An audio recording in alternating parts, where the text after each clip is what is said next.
air conditioner is on and it's loud. So it's so hot in here, so I like have an ice pack to put on my body in between takes because I'm really warm and I'm doing an explaining video, so I need the green blazer on, so the struggle right now. Okay. Hello and welcome to my channel. If you're new here, I'm so excited that you've joined us. If you're not already, please subscribe to my channel and click the notification bell so you never miss an upload.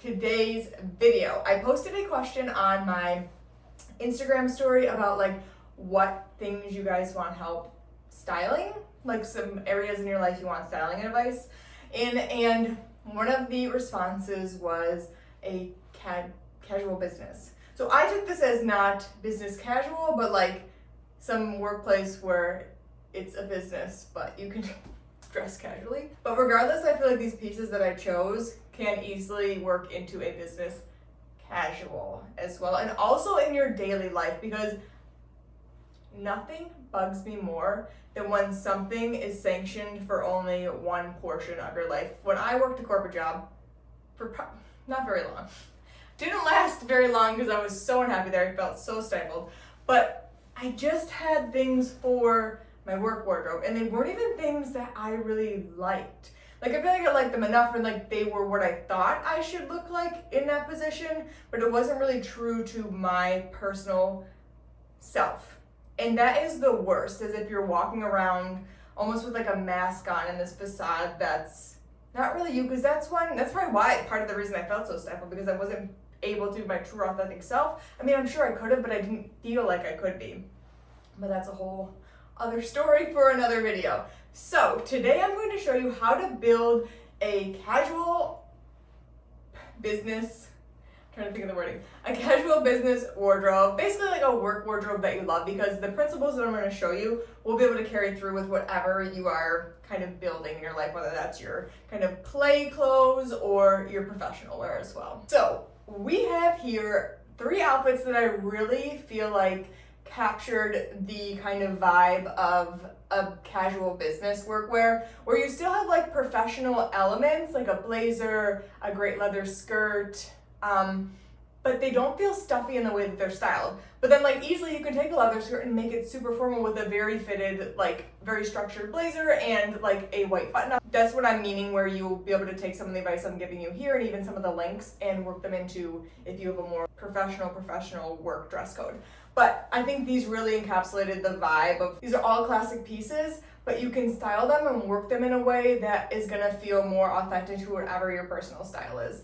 So that kind of brings me to my first point. The key to a wardrobe that is not frustrating, doesn't make you dread trying to get dressed in the morning, is having a base layer of neutral, staple pieces that are always in style and that are in colors that will mix into each other. So that means a neutral base. So neutral base can be different for other people though. Personally, in my wardrobe, I do black, white, I think I have like 2 navy things, and then creams, beiges.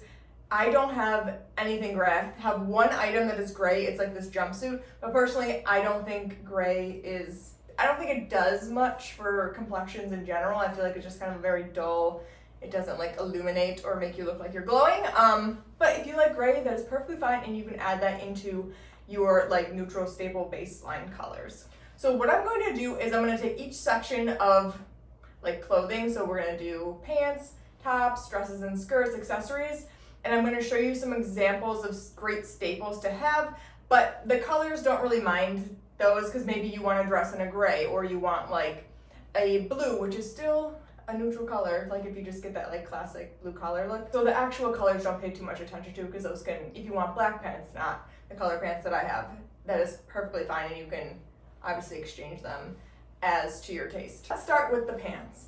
We have 4 pant options, and I think these are really great pieces that again you can incorporate into your like outside of work clothing, your leisure clothing, your casual clothing, your going out clothing, but it's also going to be great for this kind of more casual business setting as well. So we have, this is a twill wide leg pant in a kind of khaki color. I think a pant that is not a jean is really great for this setting because it still looks a little more elevated, a little more like put together, but it's still not as formal as like a classic pleated black pant.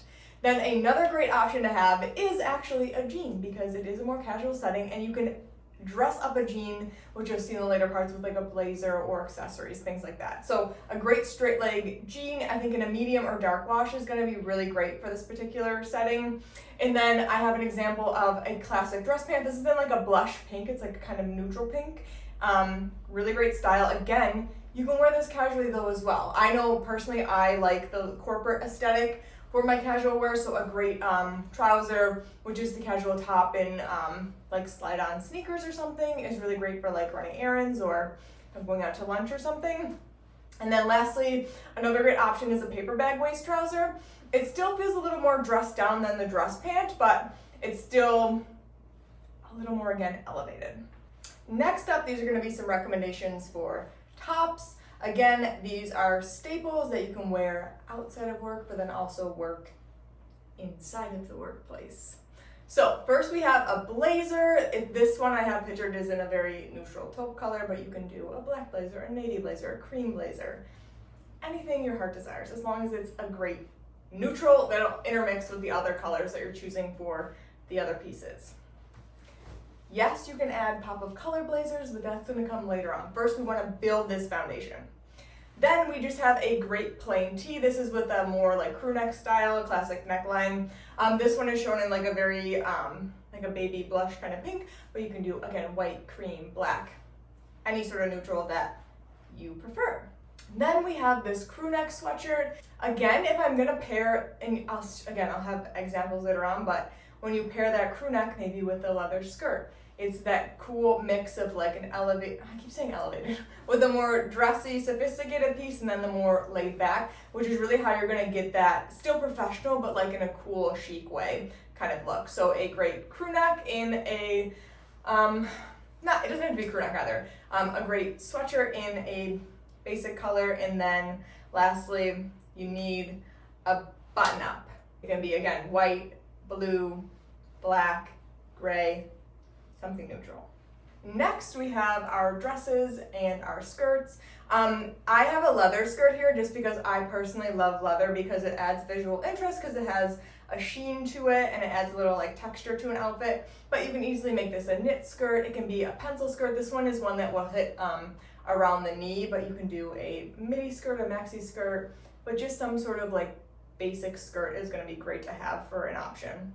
And as far as dresses, we have a black shift dress, and this is something, it's super basic. You're gonna be able to dress this up for nighttime. So if you belted it with like a cool leather, a cool like gold chain belt and added a really high heel and a cute sparkly clutch, but you can also wear it to the office by layering it with the sweater, or you add a cardigan over it, or you put the blazer on top of it. It's a great piece that you can just layer on top of. Then we have a classic shirt dress. I think is an amazing piece to have. It's like, has structure to it and you can belt it, but it is, you know, you throw on a flat with it or a sneaker, that great mix of dressed up, but still low key. And then lastly, I have this ribbed bodycon dress. Again, this is something, this one is a like midi to maxi length, and you can throw that button up that's unbuttoned on top of that for layering. And then again, maybe you add a heel with that and your cute work tote. So many options when you layer. Next, for shoes, these are great basics to have. I think a mule is a great option to have, a ballet flat. I personally don't like ballet flats, but if you're into flats and ballet flats, a pointy toe ballet flat is going to really elongate your leg line in a neutral color, so it works if that's your style. And then we have just a very neutral heel. I chose a lower block heel for this one because that's going to be a lot more comfortable. And then a great plain white sneaker, I feel like is a staple for your wardrobe in general in any area of your life. And then lastly, we have bags and accessories. I'm so sad because when I was linking all these pieces, that bag is sold out that I have pictured here. It was from H&M, so I found some other options. But just in general, a great work tote in like a neutral color. Something, and this is something you can spend a little more money on because you want it to be durable and to last you for years to come. And work bags, I feel like we tend to shove a lot of things in them so they get heavy, so you want something a little higher quality. if you can, just so it's not gonna like break in a year or something. And then I personally like gold accessories. You can do, you know, silver if you want, rose gold, whatever, float your boat, but I just have a simple like layered necklace. I love a layered necklace, obviously, and then I have like a smaller layered hoop and then like a more fun gold tassel hoop. And now I have a couple mood boards to show you using all the pieces that I have shown you, and just to show you like how they're all gonna be able to interchange with each other. So we have the hip rag waist pant with the collared shirt and the great little block heel, the tote bag, and then some gold accessories. And then the other one is what I spoke about before, the leather skirt with the crew neck sweatshirt, and then the bag, a sneaker, and a different gold necklace. And for the leather skirt one, I would like roll the sleeves up and push them a little bit up on my arm for a little like cool styled look. And as you can see, you can switch that. You could wear then the crew neck with those pants or the white button up with the leather skirt still with this. And then in this mood board, there's that black shift dress with the blazer, with accessories, the tote bag, and the sneaker, because I love like how then a dress, which is typically think of something that's more dressy, paired with a like more casual sneaker, kind of brings in that tone of casual business. And then we have the white shirt with the jean, with a different like strappy neutral heel, and then some gold accessories. And this is what I mean. So we have this great foundation set. We have all these great neutral staples. And once you have that, you're gonna be able to then sprinkle on top the trendy items, your pop of color. I recommend only doing like 1 to 2 pops of color, because if you get too many patterns and too many colors within things, then it can get a little trickier to work into the wardrobe. So like for me personally, I do like greeny yellow tones, greens, and pinks are kind of the pops of color. But some other things trickle into there, like an orange or something, but it's still, I don't mind like color blocking and mixing bold colors, so I find a way to work. But it has truly made my life so easy, not just having all these random prints and colors, because then I would just spend so much time. I wanted to wear this top, but then the pants that I really liked and felt comfortable in the day didn't mix. So it just gets messy. I'm sure you can understand that. But so for example, the white shirt and the jean outfit, you can add a fuchsia high heel with that, and maybe like a bright beaded earring or necklace or like a different color bag. Because we have such a neutral base, then you can play around with the things that feel really true and authentic to your personal style. So I hope this video was helpful. I had a lot of fun making it. Let me know some other things you want help styling in the comments. And you can also message me on Instagram or like comment on TikTok. And I am gonna have everything in the video that I showed you is gonna be linked. Some things were sold out by the time I linked them, so I have some alternative options linked for you as well. But these are, again, just great foundations to set you up for a wonderful, more casual wardrobe. But again, I think these pieces can work into your daily life, so if you're not looking for a new work wardrobe, but you really like the leather skirt, do it. Get the leather skirt because you're worth it. Thank you guys so much for watching. I'll talk to you soon.